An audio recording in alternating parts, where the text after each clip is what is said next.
everyone. I'm Marcy Moore, and I'm the coordinator for the clinical teaching department at Midwestern State University. I wish you could see a picture of me right now, but I don't. I didn't turn on my webcam. Sorry. I want to go over just a little bit of this lesson plan, just so that you have an idea of what we're looking for whenever you do a lesson plan for clinical teaching. It's super important that everything is TEKS based. Everything needs to be aligned to the state standards, and that is really, really important whenever we are looking at being proficient in building content for students. And you also want to give your objective outcomes. So this is something that this girl has put in her lesson plan. Is she wanted to? It's really good. We like to see like 85% accuracy. She expects some outcomes of her students to understand this by 85%. That means all 85% of the students are going to understand what's happening here and the accuracy that's happening. She wants to, she breaks down just other outcomes that are going to be in there. And then you also want to look at your assessments. Assessments is super important whenever you're looking at a lesson plan. And you want to get over here, you want to explain exactly what's going to happen. We, as clinical teachers and as student teachers, we make sure that you explain everything out. And if you look again, she has different percentages in there. That data is real important on what you want your students to come, what kind of outcome you want for your students in an assessment. So she's wanting every student to come out with 90% accuracy. So that is a real good, because that tells us that you have looked at this, you've looked at the TEK, you understand, and you're putting in assessments that's going to show that you're going to collect data, look at that data to make sure that your students understand what they're being taught in this content.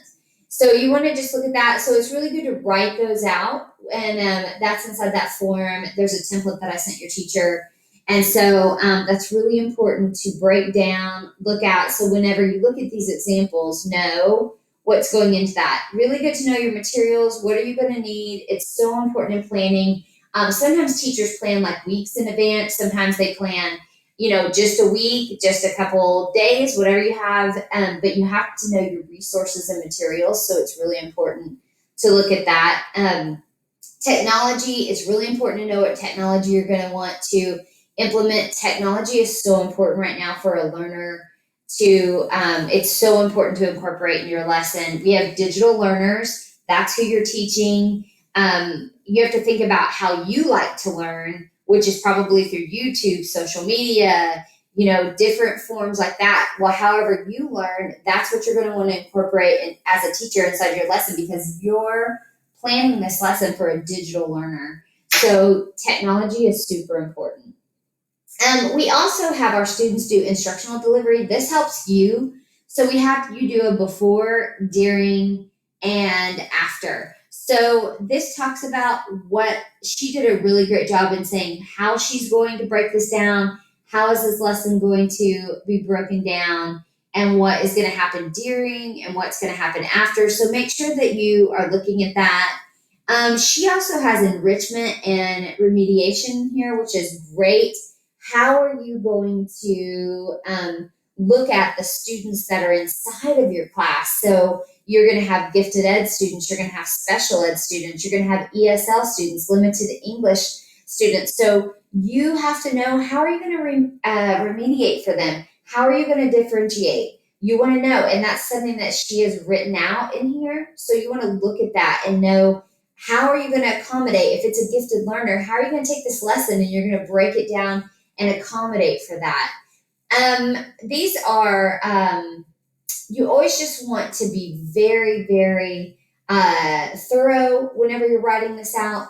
She also went so far to show all of her media slides that she's going to put in there, all the materials, what the Kahoot was going to look like, all the answers from that, different rubrics that she's going to use. A rubric is vital, especially if you're doing any kind of PBL, but any kind of rubric is going to help your students understand, hey, this is where I'm starting, and this is where I need to end up.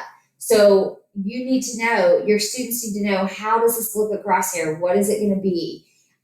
What's going to happen inside this lesson?